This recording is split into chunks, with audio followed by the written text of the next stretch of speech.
بسم اللہ الرحمن الرحیم۔ میں طواف کر رہی تھی کہ جب ہی ایک عورت میرے ہاتھ کو پکڑ کر روتے ہوئے کہنے لگی کہ مجھے تو خانہ کعبہ نظر ہی نہیں آ رہا، آپ کس چیز کے گرد طواف کر رہی ہیں؟ تو اس کی بات سن کر میرے رونگٹے کھڑے ہو گئے۔ میں نے ایک نظر خانہ کعبہ پر ڈالی اور پھر اس عورت سے پوچھا، کیا تمہیں نظر نہیں آ رہا؟ اس نے انکار میں سر ہلایا۔ میں وہیں اسے ایک عالم دین کے پاس لے گئی، اس کا مسئلہ بتایا۔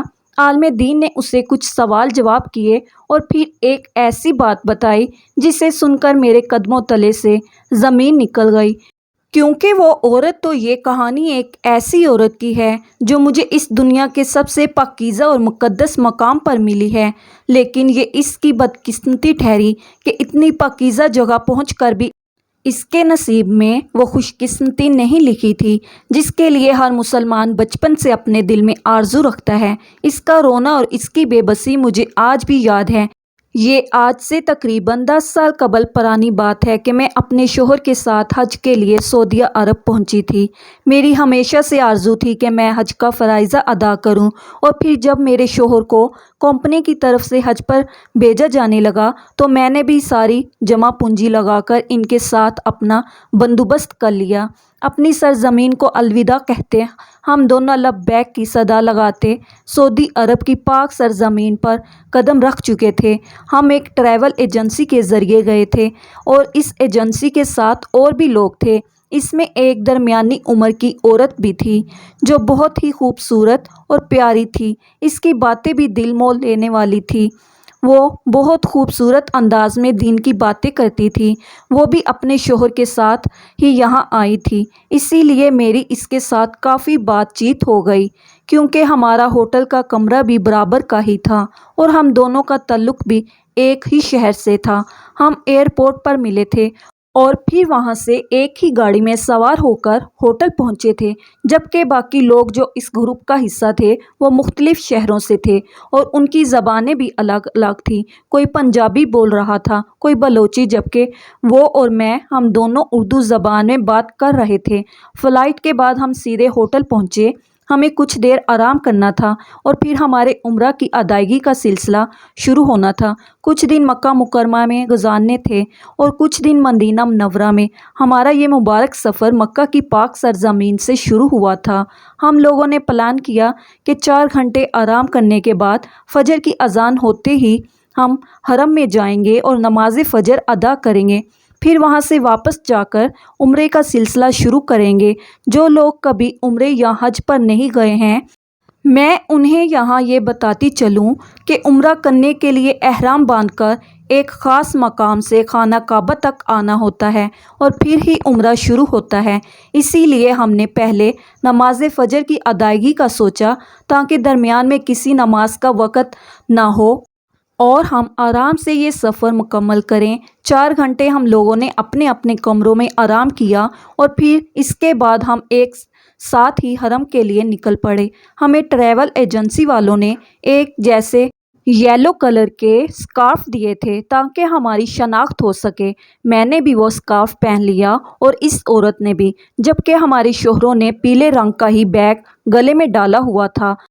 ہم حرم شریف میں داخل ہوئے تو میری آنکھوں سے زاروں قطار آنسو بہنے لگے۔ ہمیں آنے میں دیر ہوئی تھی، اسی لیے کافی پیچھے جگہ ملی تھی۔ ہم نے نماز پیچھے ہی ادا کی اور پھر خانہ کعبہ کے دیدار کے حسرت کے لیے جیسے ہی ہم حرم کے صحن کے اندرونی حصے میں داخل ہوئے تو اچانک ہی دل کی حالت بد دلی اور مجھے کچھ بھی سمجھ نہ آیا، بس میں پھوٹ پھوٹ کر رو کر لبیک کی صدا لگانے لگی۔ یہ وہ منظر تھا، یہ وہ لمحہ تھا جو میری زندگی کا سب سے خوبصورت لمحہ تھا۔ مجھے اپنا مکمل محسوس ہو رہا تھا کیونکہ میں نے اس جگہ کا دیدار کر لیا تھا جسے آج تک تصاویر اور ٹی وی کی سکرین میں ہی دیکھتی آئی تھی۔ میرا بس نہیں چل رہا تھا کہ میں کعبے کے غلاف کو چوم لوں، لیکن کافی سختی تھی اور قریب جانے کی اجازت بھی نہیں تھی، اس لیے میں بس دور سے ہی اللہ پاک کے مبارک گھر کو دیکھ کر دھاڑے مارنے لگی۔ میں عمرے کی نیت سے تو نہیں آئی تھی، لیکن قدم خود بخود طواف کے لیے اٹھنے لگے۔ میں نے سوچا تھا کہ طواف کرنے کے بعد کچھ دعاؤں کا سلسلہ کر کے پھر میں یہاں سے نکلوں گی۔ میں نے ابھی طواف شروع ہی کیا تھا کہ وہ عورت جس کا نام نجمہ تھا، اس نے زور سے میرا بازو پکڑا اور کہنے لگی، سویرا تم کیا کر رہی ہو؟ خانہ کعبہ کہاں ہے؟ تم کس چیز کے گرد چکر کاٹنے چل پڑی ہو؟ نجمہ باجی کی بات سن کر میں نے حیرت سے ان کی طرف دیکھا اور کہا، نجمہ باجی، سامنے خانہ کعبہ ہے، سب لوگ طواف کر رہے ہیں، ہم بھی طواف کر کے چلیں گے۔ میری بات سن کر نجمہ باجی حیرت سے ادھر ادھر دیکھتے ہوئے کہنے لگی، مجھے تو کچھ بھی نظر نہیں آ رہا، بس سب لوگ گول گھومتے دکھائی دے رہے ہیں، لیکن کس چیز کے گرد گھوم رہے ہیں مجھے نہیں معلوم۔ میرے سامنے تو سارا منظر دھندلا ہو رہا ہے، مجھے کچھ بھی صاف دکھائی نہیں دے رہا ہے۔ نجمہ باجی کی بات سن کر میرا دماغ چکرا گیا۔ مجھے لگا کہ وہ کوئی ذہنی مریضہ ہے جو اس طرح کی باتیں کر رہی ہیں۔ ویسے بھی میں ان سے کچھ دیر پہلے ہی تو ملی تھی، اسی لیے مجھے ان کے بارے میں زیادہ کچھ نہیں پتا تھا۔ میں نے نجمہ باجی سے کہا، کیسی باتیں کر رہی ہیں؟ یہ سامنے اللہ تعالیٰ کا گھر ہے، اسی کے لیے تو ہم یہاں آئے ہیں۔ میرا تو بس نہیں چل رہا تھا کہ میں غلاف کعبہ کو پکڑ کر چوموں اور اپنی آنکھوں سے لگا لوں۔ وہ نجمہ باجی نے میری طرف دیکھا اور پھر شاید میری چہرے کے تاثرات سے انہیں اندازہ ہوا کہ میں جو کچھ کہہ رہی ہوں وہ سچ ہے، اور پھر انہوں نے ایک نظر باقی لوگوں پر ڈالی جو دھیرے دھیرے قدم اٹھاتے طواف کر رہے تھے، اور پھر وہ خوب پھوٹ پھوٹ کر رونے لگی اور کہنے لگی، مجھے تو کچھ نظر نہیں آ رہا، بس دھندلا دھندلا سا کچھ محسوس ہو رہا ہے، لیکن خانہ کعبہ نظر نہیں آ رہا۔ ان کے اس انداز پر میں کافی گھبرا گئی تھی۔ میرے اور ان کے شوہر کہیں پیچھے رہ گئے تھے۔ میں نے ان سے پوچھا کہ کیا آپ کی نظر کمزور ہے؟ وہ کہنے لگی، نہیں، میری نظر کمزور نہیں ہے، میں سچ کہتی ہوں، مجھے خانہ کعبہ نظر نہیں آ رہا، مجھے اللہ کا گھر نہیں دکھ رہا ہے۔ وہ روئے چلی جا رہی تھی اور میری حالت بھی بہت خراب ہو گئی تھی۔ میں نے ان کا ہاتھ پکڑا اور جیسے تیسے طواف مکمل کیا۔ پھر میں نے اپنے شوہر اور نجمہ باجی کے شوہر کو تلاش کیا، وہ دونوں مجھے نظر آ گئے تو خدا کا شکر ادا کیا کہ وہ نظر آ گئے تھے، ورنہ اس وقت بھی کافی زیادہ رش تھا۔ میں نے فوراً اپنے شوہر کو بلایا تو باجی نجمہ کے شوہر بھی چلے آئے تھے۔ پھر انہیں ساری بات بتائی تو وہ بھی حیران ہوئے۔ نجمہ باجی کے شوہر نے ان کا ہاتھ پکڑ کر پوچھا، تمہیں کیا ہو گیا ہے نجمہ؟ تمہاری تو نظر کمزور بھی نہیں ہے، تو پھر اتنا بڑا خانہ کعبہ تمہیں کیوں نہیں دکھائی دے رہا؟ نجمہ روتے ہوئے کہنے لگی، مجھے سچ میں کچھ نہیں دکھائی دے رہا ہے۔ انہوں نے وہی بات دہرائی کہ مجھے سب دھندلا دکھائی دے رہا ہے۔ میں تو حیران تھی کہ لوگ کس چیز کے گرد طواف کر رہے ہیں۔ سویرا نے مجھے بتایا سامنے خانہ کعبہ ہے، لیکن مجھے اب بھی کچھ نظر نہیں آ رہا۔ نجمہ باجی بالکل اس طرح ادھر ادھر دیکھ رہی تھی جیسے کوئی اندھا شخص کچھ دیکھنے کی کوشش کرتا ہے۔ ہم چاروں ہی ان کی اس حالت اور رونے سے کافی پریشان تھے۔ میں نے نجمہ باجی کے حق میں دعا مانگنی شروع کی، ان کی بینائی واپس آ جائے اور انہیں نظر آنے لگے، لیکن ان کی بینائی گئی ہی کب تھی جو واپس آتی۔ انہیں باقی سب کچھ تو نظر آ رہا تھا، وہاں موجود سارے لوگ، ارد گرد کی ہر چیز انہیں نظر آ رہی تھی۔ اگر کچھ نظر نہیں آ رہا تھا تو وہ اللہ تعالیٰ کا گھر تھا۔ اور پھر جب ہمیں کچھ سمجھ نہ آیا تو نجمہ باجی کا ہاتھ پکڑ کر وہاں سے چلے آئے اور ان کی حالت کافی خراب ہو چکی تھی، وہ پھوٹ پھوٹ کر رو رہی تھیں۔ پھر کسی نے نجمہ باجی کا مسئلہ سن کر ہمیں بتایا کہ باہر ایک جگہ ہے جہاں سارے عالم دین بیٹھتے ہیں اور لوگوں کی شرعی مسائل حل کرتے ہیں، آپ وہاں جا کر ان کا مسئلہ بیان کریں۔ پتہ نہیں کون سی بات ہو جو اللہ تعالیٰ کو اتنی ناگوارہ گزری ہو کہ نجمہ باجی کو ایسی سزا ملی ہے۔ یہ سننا تھا کہ نجمہ باجی کے چہرے کا رنگ اتر گیا۔ انہوں نے عالم دین کے پاس جانے سے صاف انکار کر دیا، جیسے ان کی کوئی چوری پکڑی گئی ہو۔ پھر ہم نے انہیں لے کر زبردستی عالم دین کے پاس گئے تاکہ کسی طرح اس مسئلے کا حل ہو سکے۔ میں بھی ساتھ ہی تھی اور میرے شوہر بھی، کیونکہ نجمہ باجی کے شوہر کافی پریشان ہو رہے تھے۔ ایسے وقت پر ان دونوں کو اس غیر ملک میں تنہا چھوڑنا ہم نے مناسب نہیں سمجھا، حالانکہ اس معاملے کی وجہ سے ہمارے عمرے کی ادائیگی والا معاملہ بھی ٹل گیا تھا۔ خیر، عالم دین نے ساری بات سنی اور نجمہ باجی سے پوچھا کہ آپ کون ہیں، کیا کرتی ہیں، اپنے بارے میں کچھ بتائیں، اور کوئی بھی بات چھپانے کی ضرورت نہیں ہے تاکہ معلوم ہو سکے کہ آخر اصل مسئلہ کیا ہے۔ جب وہ پتہ چلے گی تو پھر ہی کوئی فتویٰ دیا جائے گا۔ یا اس مسئلے کا کوئی حل تلاش کیا جائے گا، کیونکہ آج تک ایسا نہیں ہوا کہ کوئی اس در پر آیا ہو اور اسے خانہ کعبہ جیسی پاک جگہ نظر نہ آئی ہو۔ یقیناً کوئی بہت ہی الجھا ہوا معاملہ ہے۔ وہ عالم دین کافی قابل فہم معلوم ہوتا تھا۔ اس کے بات کرنے کا انداز بھی بہت اچھا تھا۔ وہ اردو لہجے میں ہی بات کر رہا تھا، شاید پاکستان سے ہی اس کا تعلق تھا۔ پہلے تو باجی نجمہ نے اپنے شوہر اور ہم لوگوں کی طرف دیکھا اور پھر دھیرے دھیرے وہ اپنے بارے میں سب کچھ بتانے لگی۔ میرے لیے بھی وہ انجان ہی تھی، اسی لیے میں بھی غور سے ان کی بات سن رہی تھی۔ اور پھر جیسے جیسے نجمہ باجی نے اپنے بارے میں ہر بات بتائی تو میرے رونگٹے کھڑے ہو گئے اور میرے ہاتھوں پیروں سے پسینے چھوٹ گئے۔ آگے کی کہانی میں نجمہ باجی کی زبانی ہی آپ سے بیان کرنے جا رہی ہوں۔ جو نجمہ باجی نے عالم دین کو بتایا وہ میں انہی کی زبانی آپ کے سامنے رکھتی ہوں تاکہ کہانی سمجھنے میں آپ کو آسانی ہو۔ میرا نام نجمہ ہے۔ میں ایک اچھے گھرانے سے تعلق رکھتی تھی۔ پھر میری شادی ہوئی اور شادی کے بعد ہمارے حالات کچھ خراب ہو گئے۔ گھر میں تنگی ہو گئی اور مجھے اس تنگی کی عادت نہیں تھی، کیونکہ میرے گھر میں ہر طرح کی آسائش تھی۔ خوشیاں اور آسائشات تو میرے شوہر نے بھی مجھے دی تھی، لیکن شاید میرے نصیب میں یہ چیزیں زیادہ عرصے تک نہ لکھی تھی، اسی لیے میرے شوہر کا کاروبار ختم ہوا اور معمولی سی نوکری کرنے لگے اور گھر کے حالات بھی بدل گئے۔ کچھ بھی پہلے جیسا نہ رہا اور یہ بات میری برداشت سے باہر ہو گئی۔ مجھے نہ ہی اپنی خواہشات کو قربان کرنے کی عادت تھی اور نہ ہی میں ایسا کچھ کرنا چاہتی تھی۔ پہل میں نے اپنے شوہر داؤد پر دباؤ ڈالا کہ کسی بھی طرح وہ زیادہ پیسہ کمائیں، لیکن 2 نوکریاں کرنے کے باوجود بھی گھر کے اخراجات ہی پورے ہو پاتے تھے۔ میری شاہانہ خرچیوں کے لیے ان کے پاس پیسے نہ بچتے۔ روز روز کے جھگڑے سے گھر کا ماحول خراب ہونے لگا۔ پھر ایک دن میری ایک دوست نے مجھ سے کہا کہ میں مردوں کو نہلانے کا کام کرتی ہوں، تم بھی میرے ساتھ چلو، اسی بہانے گھر سے نکلو گی تو ذہن بٹ جائے گا اور پھر مردے نے جو کچھ پہن رکھا ہوتا ہے وہ ہمارے ہی حصے میں آتا ہے، پھر چاہے وہ ناک کی لونگ ہو یا سونے کی انگوٹھی، اور اس کے قیمتی جوڑے بھی ہمیں ملتے ہیں پیسے علیحدہ سے۔ تو تم میرے ساتھ کام کرو گی تو تمہارے بھی وارے نیارے ہو جائیں گے۔ اب تو سونے کے دام بھی بڑھ گئے ہیں۔